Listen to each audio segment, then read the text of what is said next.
Le prolongement de l'autoroute Yamoussoukro-Thiébissou, long de 35 km, court vers son achèvement. Si les usagers de la route sont impatients d'emprunter cette voie, les populations des villages environnants, elles, ont quelques inquiétudes pour leurs activités économiques du fait de la déviation de la nouvelle autoroute. Pierre-Di Pomelin, Aronazeba. Thiébissou, 35 km de Yamoussoukro, la capitale politique de la Côte d'Ivoire. La petite ville est traversée par la nationale A3, une voie internationale qui dessert les pays de l'Interland. Mais dans les prochains mois, cette route sera abandonnée au profit d'une autoroute moderne en construction qui passe à près de 3 km de la ville. Bon, l'autoroute apporte un plus à Thiébissou encore parce que aujourd'hui la ville de Thiébissou même s'étend vers l'autoroute. Le plus c'est quoi? C'est-à-dire, partant de là-bas pour revenir ici, tu peux prendre un taxi. Aujourd'hui, on n'a pas de taxi à Thiébissou. Et ça va faire qu'on aura des transporteurs qui vont payer des taxis pour mettre la ville de Thiébissou. Et ça va évoluer encore plus Thiébissou.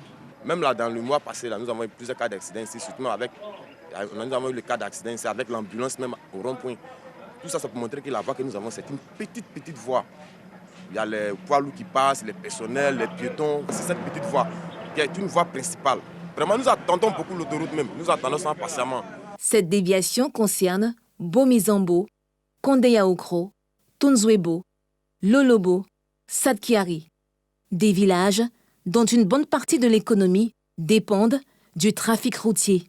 Cette situation suscite des inquiétudes. C'est goudron qui est notre Mario. Donc si l'autorité ne part plus ici, là, que c'est là-bas, ça va passer. On va tous mourir ici. Parce que c'est ça on prend pour nourrir nos enfants. On prend aussi pour nous, si on est malade, c'est ça on prend pour nous soigner. La plupart de nos clients, c'est les passagers, c'est les passants en tout cas, les passants.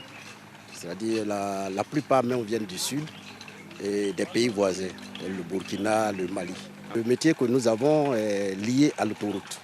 Bon, l'autoroute aujourd'hui, ça passe non loin du village, mais ça ne nous arrange pas trop parce que notre activité est derrière l'ancienne voie.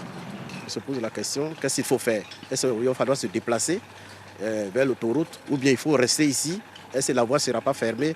Vraiment dans ces craintes-là. Pour la survie de leurs activités, commerçantes de vivriers et artisans souhaitent être recasés. Si on peut gagner place là-bas, on va aller là-bas.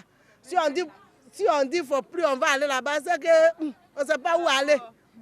On souhaite que vraiment, on soit aidé dans ce sens-là. Soit nous construire un appartement vers l'autoroute pour qu'on puisse faire nos expositions là-bas. Les axes routiers, en milieu urbain ou rural, font vivre de nombreuses familles en Côte d'Ivoire. Les voyageurs constituent un marché important et participent au dynamisme économique des localités.